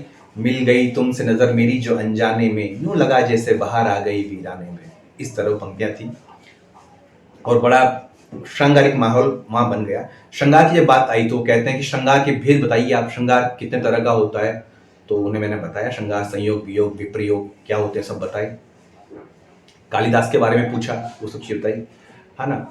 उसके अलावा कुछ उन्होंने एक दो श्लोक पढ़े मैम ने, कि उनके बारे में पूछा कि जो है इनकी थोड़ा संदर्भ व्याख्या बताइए आप, थोड़ी सी किस पक्ष में कहे गए वो बताएं। फिर वो कहते हैं कि आप कुछ तैयार करके लाए हैं डेमो। मैंने कहा सर जी सर मैं तैयार करके लाया हूँ। तो आप जो है ये बुक्स रखी हुई, वहाँ बुक्स रखी हुई थी 6ठी 7वीं 8वीं 9वीं 10वीं की, सामने जमी हुई थी। तो आप कोई भी बुक ले लीजिए और आप जो है पढ़ा के बताइए। तो मैंने जो है बुक नहीं ली दोस्तों हाथ में। मैंने कहा सर मैं बिना बुक के पढ़ा दूँ कि हाँ पढ़ाइए। मैं चला गया बोर्ड पर और मैंने जो है पढ़ाना शुरू किया दोस्तों। मैंने उन्हें अपना टॉपिक नहीं बताया, कुछ नहीं बताया, डायरेक्ट चौक हाथ में ली और बोर्ड को साफ किया। बोर्ड गंदा था, बोर्ड को साफ किया और बोर्ड पे मैंने कुछ नहीं लिखा दोस्तों। ये सब नाटकबाजी है दोस्तों जो यूट्यूब पे चल रही है। ये लिख दें, वो लिख दें, ये कर दें, वो कर दें, ये बनाएं, वो बनाएं। अरे नहीं बनाना यार, नहीं बनाना। हम जो दिखाएंगे वो देखना पड़ेगा, वही देखना पड़ेगा जो हम दिखाएंगे। बस आप में वो क्वालिटी हो दिखाने की, ठीक है। तो वो पढ़ाया, जो ही पढ़ाया भूमिका बांधी। भूमिका क्या बांधी है पता है, पिछले वीडियो में बताया मैंने आपको क्या था, उसे बताऊंगा नहीं। उन्होंने मुझे अगले 2 मिनट में कहा आइए बैठ जाइए। चौक रखी, मैंने बैठ गया। फिर उन्होंने मुझे डराने का काम किया, मुझे डांटा उन्होंने, क्योंकि मैंने जो बायोडाटा फॉर्म था वो कैपिटल लेटर में भरा था पूरा, जानबूझ के भरा था। मुझे आता सवाल पूछा जाएगा तो मैं जवाब दूंगा। तो वो मुझसे कहते हैं आपने ये पूरा बायोडाटा फॉर्म कैपिटल में क्यों भरा? एक व्यक्ति डराएंगे आपको उसमें से, और अच्छा डराएंगे आपको, क्या आप डर जाएंगे? मिस्टर विप्लव शर्मा आपको ये पता नहीं है कि डॉक्यूमेंटेशन कैपिटल में नहीं करते हैं? आपने अपना बायोडाटा कैपिटल में क्यों भरा? ये कि आपको इंटरेस्ट से बाहर होना है? कैसे टीचर हैं आप? तो मैंने एक मधुर मुस्कान के साथ जो है उनको जवाब दिया, सर मैं इस बारे में अवगत हूं और ये मैंने इसलिए भरा है सर कि आप तक मेरी बात, हर बात स्पष्ट तौर से पहुंच सके, आप मेरे बारे में हर चीज जान सके, समझ सके उसमें हर चीज। क्योंकि सर मेरी जो कर्सिव राइटिंग है वो इतनी अच्छी नहीं है, इसलिए मैंने उसको इस वे में भरा है।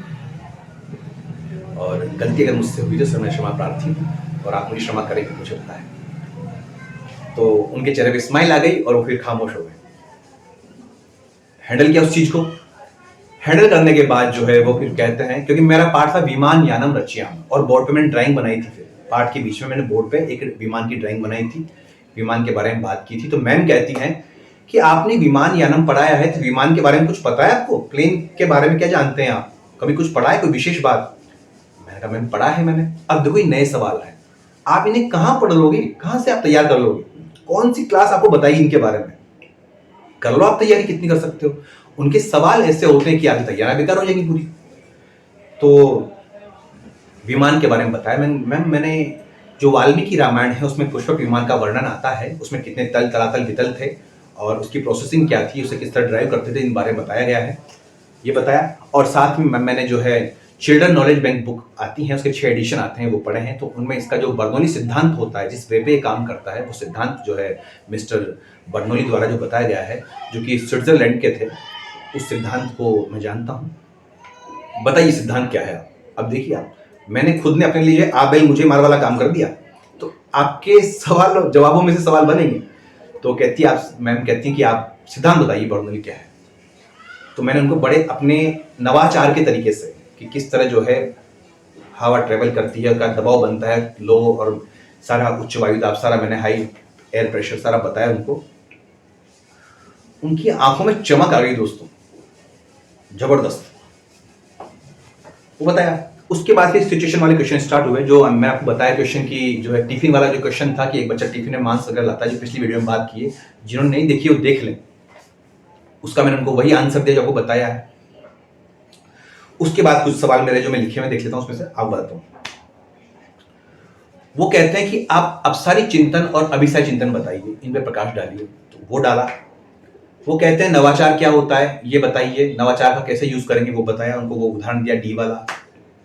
एनिमेशन बताया और सारी चीजें बताई आपको पिछली वीडियो में, वो सब बताई एनिमेशन के बारे में, ठीक है ना। एप्स के नाम बताए। तो संस्कृत में आप इनका यूज कैसे करेंगे ये बताइए। तो मैंने संस्कृत की कुछ ऐप्स होती हैं, धातु रूप माला, धातु रूपाणी, शब्द रूप वगैरह की ऐप्स होती हैं, उनके नाम लिए, उनकी जो कार्य प्रणाली वो बताई सारी की ये इस तरह काम करती है और बच्चों के काम आ सकती है। संस्कृत की डिक्शनरी होती है वो काम आ सकती है, ऑनलाइन डिक्शनरी होती है संस्कृत की वो काम आ सकती है, ये चीजें है ना, ये बताया। इसके बाद जो है उन्होंने मुझसे कविता पूरी करवाई, वो था ही सही। फिर वो जो है कविताओं पे आए। उन्होंने कहा कि आपने कहा है कि आपने पहले टैगोर में पढ़ाया है, तो आपने 12वीं तक पढ़ा है, तो 12वीं में एक कविता है अवतार सिंह पाश की, वो कविता कौन सी है? देखिए आप, मतलब आपके झूठ को पकड़ने के लिए कि आप कहीं झूठ तो नहीं बोल रहे हैं। तो कहते हैं कि 12वीं क्लास से उन्होंने एक कविता उठाई 11th क्लास से। अवतार सिंह पाश की कविता है सबसे खतरनाक, मेहनत की मुट्ठी भी सबसे खतरनाक नहीं होती।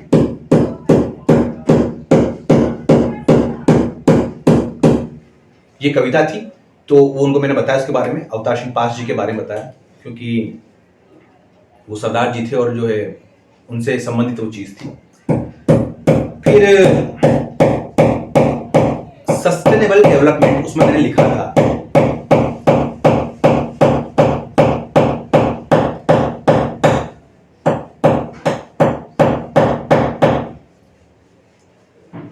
सस्टेनेबल डेवलपमेंट, मैंने उसमें लिखा था बायोडाटा में। तो उससे सवाल पूछ रहे कि आपने क्या लिखा है, क्यों होता है, क्या होता है, जरा बताइए कैसे यूज करेंगे, बच्चे का डेवलपमेंट सस्टेन कैसे, उसकी एजुकेशन सस्टेन किस तरह हो, वो बताया उनको। पढ़ लेना। नाम हो गया। हाँ, फिर वो कहते हैं दोस्तों मेरे जो है 2 बार डेमो हुए थे, दूसरा डेमो मैंने खुद ने लिया था। वो कहते हैं संस्कृत, सदा ये बोलते हैं सर जो बोलते हैं, वो कहते हैं कि संस्कृत में जो है 3 वचन होते हैं, एक, द्वि और बहु, लेकिन हिंदी में 2 ही होते हैं। तो ये संस्कृत में द्विवचन क्यों रखा गया, इसकी क्या मान्यता है, ये क्यों रखा गया, इसका जवाब दीजिए। अब दोस्तों ये सवाल बड़ा महत्वपूर्ण सवाल है, बड़ा यूनिक सवाल है, और इसका मुझे आंसर मालूम था क्योंकि बच्चों को कई बार पढ़ाया बताया इस बारे में तो था, और मैं इसको देखकर भी गया था कि ये पूछा जा सकता है, और ये पूछा गया। तो उनको ये उम्मीद थी कि इसका आंसर लड़का दे नहीं पाएगा, क्योंकि सवाल थोड़ा कठिन था, तो ऐसा वो सोच सकते थे। उन्हें मैंने जो है उनको इसका सैद्धांतिक आंसर दिया, सारा बताया क्यों माना गया है, सारे पक्ष रखे, और इसका आंसर से वो इम्प्रेस हुए। फिर कई सारे चीज, परिभाषा सूत्र क्या होते हैं, टी संज्ञा क्या होती है, कई सारी बातें हुई, है ना। और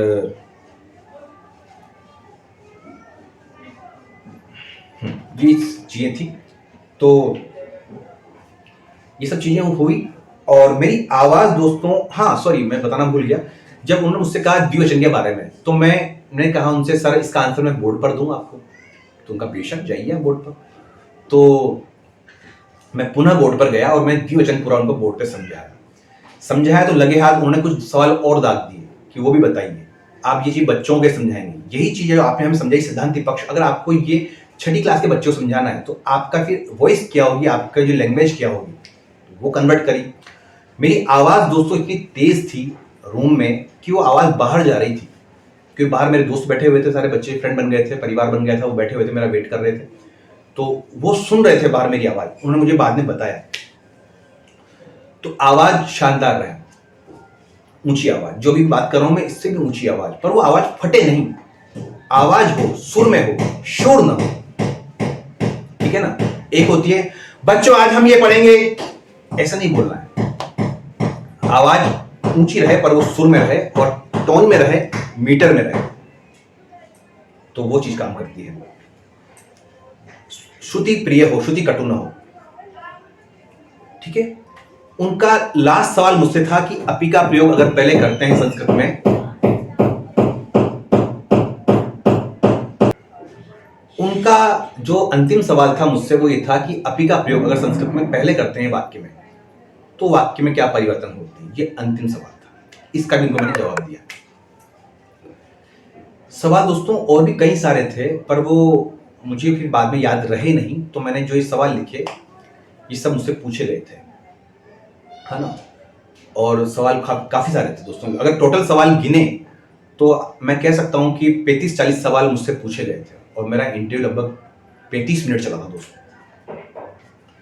ये सब रहा, मैं अपने इंटरव्यू से प्रसन्न था। सॉरी, फाइल, अंत में मैंने जो है अपनी फाइल के बारे में बताया कि सर मैं ये फाइल लेकर के आया हूँ, इसमें मेरे ये अचीवमेंट्स हैं और आप इसे देखेंगे तो मुझे बेहद हर्ष होगा। ये बात रखी मैंने उनके सामने, तो उन्होंने मेरे कहने के अंदाज से जो पूरी बात मैंने लैंग्वेज रखी वहाँ पर, उसे बड़े प्रेम से मुस्कुरा कर देखा। वो दोस्तों बहुत लाइट माहौल रखते हैं वहाँ पर, है ना, बहुत लाइट माहौल। और नहीं भी रखें तो माहौल लाइट आपको रखना है, आप मुस्कुराइए, वो गुस्से में बैठे आप मुस्कुराइए। तो उन्हें फाइल देखी और प्रेम से उन्हें कमेंट किया उसके ऊपर, और आप जा सकते हैं, आपका इंटरव्यू हो गया, ये उन्होंने मुझसे कहा। और मैं इंटरव्यू से दोस्तों बाहर आया। बाहर आते ही वापस EWS में उलझ गया दोस्तों। बच्चों ने जो है बाहर उन्होंने जो गले लगाया लड़कों ने, और मैंने उन्हें कुछ बताया, वो पूछा क्या हो रहा है अंदर, क्या चल रहा है, क्या क्या पूछा। तो मैंने फटाफट उन्हें जो है शॉर्ट में 1 मिनट के अंदर पूरा सार दिया इंटरव्यू का कि ये चीज़ पूछ गई, तैयार करो, फटाफट जाओ और ये करो, ये करना। बोर्ड को साफ करना मत भूलना। आप घर पर कितनी भी तैयारी कर लो बोर्ड साफ करने की, यकीन मानो जब आप वहां रहेंगे ना, आपका बोर्ड साफ नहीं होगा, आप भूल जाएंगे बोर्ड साफ करना, भूलेंगे आप। पर मैंने इस पे पूरा ध्यान रखा हुआ था, तो मैंने उसको याद से 2 बार साफ किया, 3 बार साफ किया, है ना। एक बार तो शुरू में जो गंदा था वो साफ किया, फिर जब मैंने पढ़ाया तब साफ किया, जब मैंने दोबारा पढ़ाया तब साफ किया। ये सब चीज नोट करते हैं। तो अपनी एक अच्छी चाल के साथ आप अंदर जाइए, एक अच्छी चाल के साथ आप बाहर आइए, घड़ी बांधिए हाथ में, कड़े बड़े खोल दीजिए, और एक सदी हुई चाल भी मीटर में हो, चाल भी अच्छी हो। लड़कियां जो है उनकी चुन्नी वगैरह लहराए नहीं, है ना, जो है अच्छा ड्रेसअप रखें।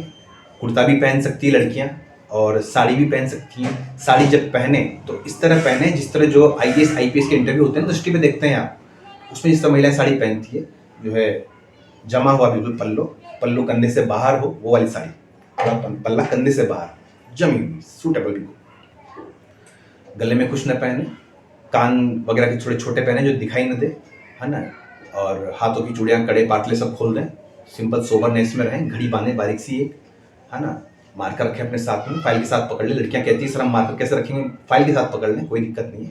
कंफर्टेबल नहीं है तो फिर ना ले, वो आपकी इच्छा है, होगा तो अच्छा लगेगा। लड़के अच्छे कलर पहने, अच्छी के दोस्तों, उत्सव है, त्योहार है आपकी लाइफ का, क्या डरना उससे, उसको उत्सव को मनाइए, उसे एंजॉय कीजिए, है ना। तो अच्छे से खुशी खुशी जाइए और अपने स्वास्थ्य का ध्यान रखिए। तो फिर मैं बाहर आया, बाहर आके मैं EWS के कार्यों में लगा। मैडम से वार्तालाप हुई, मैंने आपको पहले बताया है सारा। मैम ने कहा कि जो है जाइए और वो कागज़ निकाल कर लाइए, उसे बदला गया, वो सब चीज़ें हुई। मैं अपने दोस्तों से मिला, उनसे मैंने अलविदा लिया। शाम के 6 बज गए थे। जिनका नंबर बाकी था, 1-2 का बाकी था, तो उनको मैंने पूरा डांडस दिया और समझाया ये करना है, वो नहीं करना, जो भी मुझसे हो सका शॉर्ट में ब्रीफ में बताया। आप भी बताएं, हेल्प करें सबकी। और इस तरह जो है इंटरव्यू का दिन समाप्त हुआ। घर पर आए, दोस्तों से बातें करी, घर वालों को अपने अनुभव बताए। कुछ शुभचिंतक थे बहुत सारे, उनके फ़ोन आने स्टार्ट हुए, उनको पूरी जर्नी बताई, और बस यही चला दोस्तों।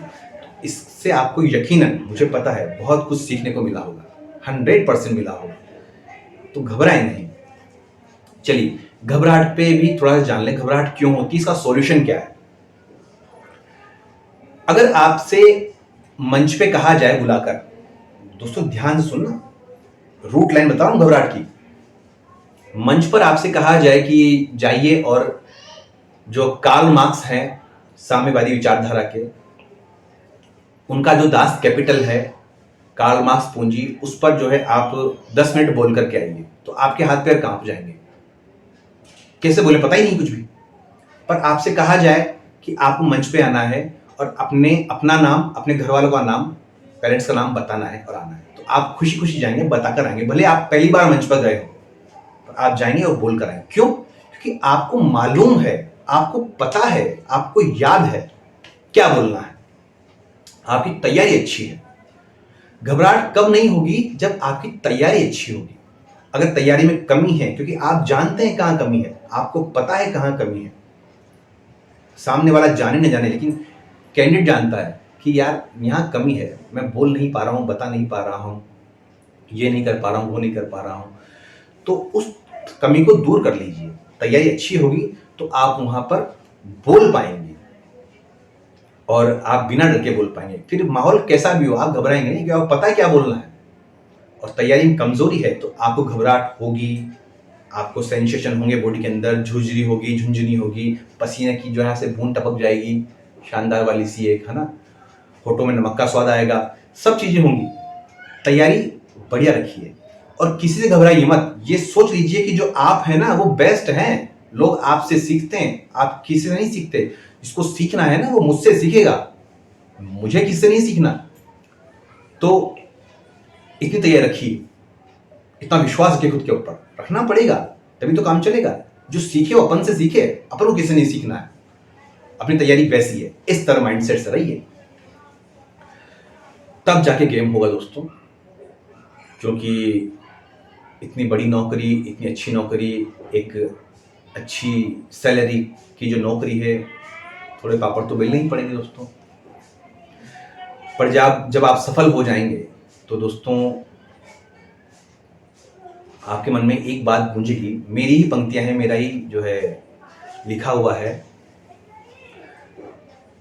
पतझड़ बाद बसंत आया है, ये बहारें जानती है, कश्ती कैसे पहुंची किनारे, ये पतवारें जानती है, और मैंने पाई नहीं मंजिलें खुदा की रहमतों से, जरा पूछो उनसे, ये मेरे घर की दीवारें जानती है। ये बात दोस्तों आपके मन में जरूर गूंजेगी। इसलिए मुश्किलों से घबराएं नहीं, मुश्किलों को फेस करें।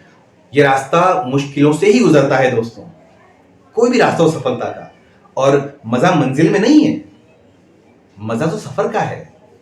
सफलता सफर की होती है, सफर से सफलता कहते हैं। मंजिल पर जब हम पहुंचते हैं तो फिर आगे रास्ता खोजते हैं। इसका मतलब जो है वो सब रास्ता ही है, मंजिल पर ठहराव नहीं है। मंजिल के बाद फिर रास्ता है, मंजिल के पहले भी रास्ता है। तो सफलता एक रास्ता है दोस्तों, सफलता रास्ता ही है। जो इंजॉयमेंट है वो रास्ते में करना है। ये रास्ता आपको बाद में बहुत याद आएगा, ये दिन आपको बहुत याद आएंगे, ये मेरी आवाज आपको बहुत याद आएगी, ये किताबें जिनको आप छोड़ दोगे पढ़ने के बाद, जब कभी धूल झाड़ोगे दिवाली पर, ये किताबें मुस्कुराएंगी आपकी तरफ, आप देखोगे इनकी तरफ, ये हंसेंगी कि कैसा दौर था जब दिन रात तू मुझे लेकर बैठा रहा करता था और आज जो है देखता भी नहीं है। ठीक है ना, जा पर ऐश कर। तो इन किताबों को गले लगाएं। किताबें कुछ कहना चाहती हैं, साथ तुम्हारे रहना चाहती हैं। तो दोस्तों बस इतना ही आज की वीडियो में। मुश्किलें दिल के इरादे आजमाती है, ख्वाब के पर्दे निगाहों से हटाती है, और हौसला मत हार गिरकर मुसाफिर, ठोकरें तो इंसान को चलना सिखाती है। चलते रहें, मिलते रहें, अपने डेमो बनाएं, मुझे भेजें। आपका छोटा भाई समझ लें, बड़ा भाई समझ लें, सर समझ लें, घर का मेंबर समझ लें, अपना दोस्त समझ लें, आपका शुभ चिंतक समझ लें, आपका हितैषी समझ लें, आपका ही परिवार का, आपका ही समाज का एक लड़का है विप्लव शर्मा नाम का, वो समझ लें जो आपके साथ खड़ा हुआ है अपनी सच्चाई को लेकर।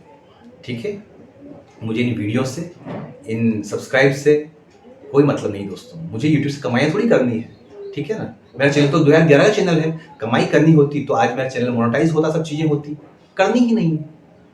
आपका साथ दूं, कल हम कभी मिल सकें, कभी मिलें, किसी मोड़ पर मुलाकात हो तो हमारी बातें मधुर मुस्कान के साथ हों, मुस्कुराहटें बिखेरें और मुस्कान से मिलें, अच्छे संबंध हों। ठीक है, इन्हीं बातों के साथ आप सबको अनेक अनेक शुभकामनाएं देता हूं दोस्तों, और पढ़ते रहिए, बढ़ते रहिए।